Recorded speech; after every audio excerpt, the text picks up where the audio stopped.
Everyone welcome to Garima's world. आज चाहिँ हामी नुसा पेनिदा जाँदैछौँ। नुसा पेनिदा यो चाहिँ एउटा आइल्यान्ड हो अनि अहिले चाहिँ हामी यो हार्बर मिटिङ पोइन्टमा छौँ। यहाँबाट एकछिनमा हामी बोटमा बोर्डिङ गरेर यहाँबाट जानेछौँ। हामी चाहिँ अहिले मिटिङ पोइन्टमा आइपुगिसकेको छौँ। अहिले चाहिँ हामी माथिको फ्लोरबाट यो भ्यू हेर्दैछौँ, किन भन्दा हामीले वेट गर्नुपर्ने भयो। केही बेर वेट गरिसकेपछि हामी चाहिँ अब नुसा पेनिदाको लागि निस्किँदैछौँ। यहाँबाट हामीले करिब 1 घन्टा जति चाहिँ स्पिड बोट राइड गर्नेछौँ।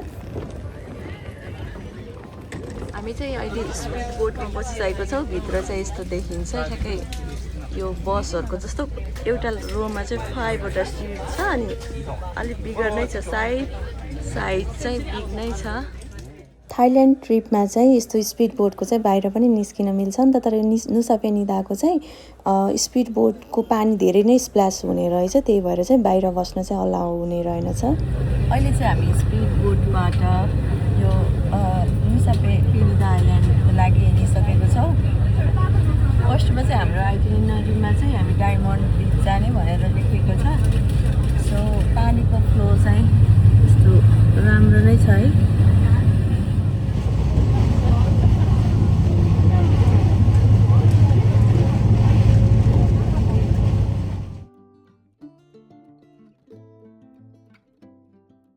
यो स्पिड बोटमा चाहिँ कतिजनालाई चाहिँ एकदम डिजिनेस हुने रहेछ, किन भन्दा एकदमै स्पिडमै थियो अनि त्यसपछि अलिकति बम्पी पनि हुन्छ। मलाई चाहिँ त्यस्तो केही पनि भएन। अहिले चाहिँ हामी 1 आवर जति 45 मिनट्स जति राइड गरेर एउटा अघि हामीले बोट लेकको जस्तो स्पिड बोट लेकको जस्तो ठाउँमा आइपुगेको छौँ। इट लुक्स सिमिलर त्यो पहिलाको जस्तो।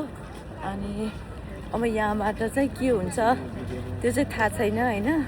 अब हामी चाहिँ त्यस्तै एउटा टावर छ अगाडि, त्यही अगाडिको स्टेसनसम्म जानलाई मिलिरहेको छ। बिहान उठेको हुनाले निन्द्रा नपुगेको जस्तो भइरहेको छ, भोइस पनि अर्कै आइरहेको छ मेरो। अनि किन भन्दा यो ट्रिपको लागि हामी आज 5 AM मा उठेको।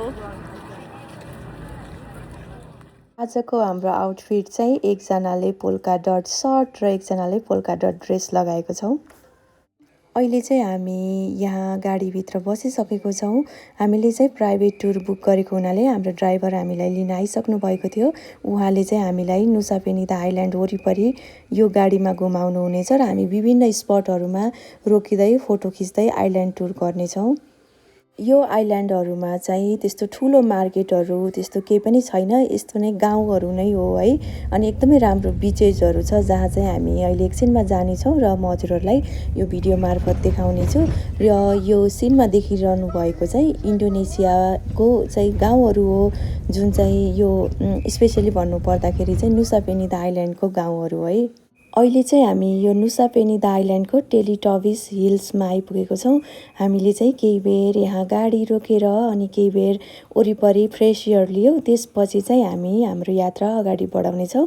यसपछिको हाम्रो यात्रा चाहिँ यहाँको ब्युटिफुल बिचहरूमा जानेछौँ। नुसा पेनिदा चाहिँ यहाँको ब्युटिफुल एकदम crystal clear blue water, turquoise वाटरको लागि चाहिँ एकदम पपुलर छ, जहाँ चाहिँ अब हामी जाँदैछौँ। हेर्नु न यो वाटरको कलर कस्तो ब्युटिफुल छ। म चाहिँ अहिलेसम्म कति धेरै बिचहरू गइसकेको छु, तर मलाई वाटरको कलर चाहिँ यहाँको चाहिँ एकदम ब्युटिफुल लागिरहेको छ अरू ठाउँको भन्दा। हजुरहरूले इन्स्टाग्राम रिल्सहरूतिर देख्नुभएको होला बाली टुरको एउटा ट्री हाउस, एकदमै पपुलर ट्री हाउस रहेको छ, जुन चाहिँ यही ठाउँमा पर्छ। अहिले चाहिँ हामी भर्खर ट्री हाउस भएको स्टेयर्सबाट माथि आएको छौँ। यहाँ चाहिँ 1-2टा क्याफेहरू छ अनि अरू रेस्टुरेन्टहरू रहेछ। एकदम गर्मी फिल भयो स्टेयर्सहरू चढेर माथि आउँदा। So this is the view here. Sky चाहिँ खुलिरहेको छ, एकदम राम्रो छ। केही बेर वरिपरि घुमिसकेपछि हामी चाहिँ नुसा पेनिदा आइल्यान्डको यो एउटा रेस्टुरेन्टमा लन्च गर्नको लागि आइसकेको छौँ। मैले चाहिँ पिच आइस टी अर्डर गरेको छु र त्यो सँगसँगै यहाँ पाइने भनेको यहाँको फेमस इन्डोनेसियन फुड नासी गोरेङ र मी गोरेङ हो। अहिले चाहिँ हामी इन बिट्विन द ट्रिप चाहिँ नुसा पेनिदाको, अनि अहिले हाम्रो लन्च टाइम भएको छ अनि यो बिचसम्म वक गरेर आउँदा हामीलाई एकदम गर्मी भइरहेको छ। सो मैले चाहिँ यो आइस टी खाँदैछु।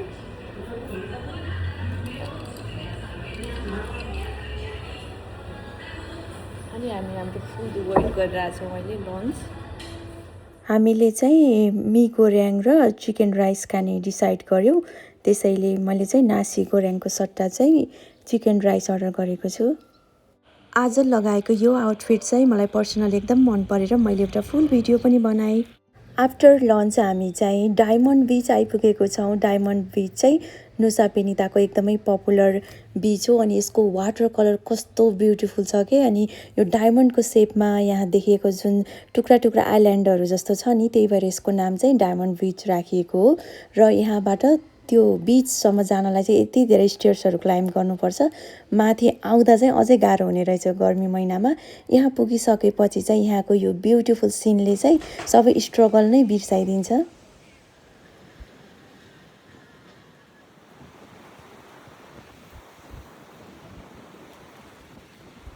अहिले चाहिँ म यो डायमन्ड बिचको अगाडि छु। पछाडिको चाहिँ यो डायमन्ड सेपमा रहेको यो अर्को एङ्गलबाट हो। मैले अघि चाहिँ अर्को एङ्गलबाट भिडियो लिएको थिएँ। यसको वाटर कलर चाहिँ एकदमै राम्रो देखिरहेको छ, ब्युटिफुल कलरको छ वाटर चाहिँ अरू बिचको भन्दा। यो चाहिँ सिमिलर टु हामी अर्को ठाउँ गएको थियौँ उलुवाटु टेम्पल, त्यताको जस्तो लाग्यो। डायमन्ड बिचको ठ्याक्कै माथि हाइटमा चाहिँ यस्तो बस्ने ठाउँ छ। हामी चाहिँ त्यहाँ आधी घन्टाभन्दा बढी बस्यौँ है। यस्तो ब्युटिफुल लागेको यो ठाउँ, यहाँबाट चाहिँ छोडेरै नजाउँ जस्तो फिल भइरहेको थियो। एकदमै राम्रो हावा चलिरहेको थियो र यो ब्याकग्राउन्डमा कस्तो राम्रो वाटर कलर पनि देखिरहेको थियो। यो चाहिँ हाम्रो ड्राइभर, हाम्रो प्राइभेट ड्राइभर टुर गाइडले लिइदिनु भएको भिडियो हो।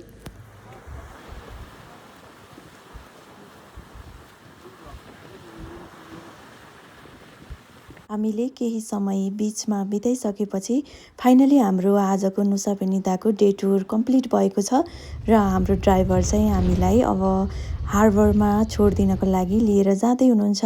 यो ठाउँ चाहिँ हामीलाई जहाँसम्म सिपले ल्याएर छोडिदिएको थियो नि, फास्ट बोटले, त्यहाँको लोकेसन हो यो। यहाँबाट चाहिँ फेरि हामीले फास्ट बोट लिएर हामी जहाँबाट आएको थियौँ त्यहीँ फर्किनेछौँ। यहाँबाट चाहिँ हामी फास्ट बोट लिएर अघि आएकै पोर्ट हो यो, अनि अर्को पोर्टमा ल्यान्ड गरेर हामी होटल ट्रान्सफर हुन्छौँ।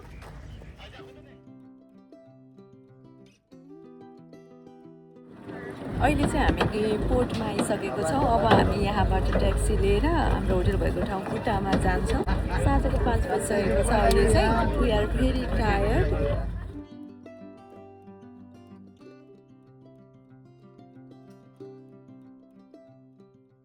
यो ठाउँ चाहिँ हामी बिहान जहाँबाट चाहिँ फास्ट बोट लिएर गएको थियौँ नि, त्यही ठाउँ हो। अब यहाँबाट चाहिँ हामी गाडीमा होटल जानेछौँ। अब चाहिँ हामी ब्याक टु होटल जाँदैछौँ कुटा, या यो नुसा पेनिदाबाट, यो हार्बरबाट। यहाँ चाहिँ सानो मार्केट पनि रहेछ, सोभिनियर सप।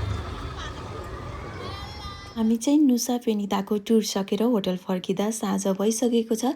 त्यसैले हाम्रो होटल नजिकै रहेको बिच वाक मलमा गएर हामीले चाहिँ इन्डोनेसियन रेस्टुरेन्टमा इन्डोनेसियन फुड ट्राई गर्दैछौँ। यो चाहिँ टोफु फिस राइसहरू हो। आजको दिन चाहिँ हाम्रो यसरी नै बित्यो। I hope you enjoyed this video. Thank you for watching.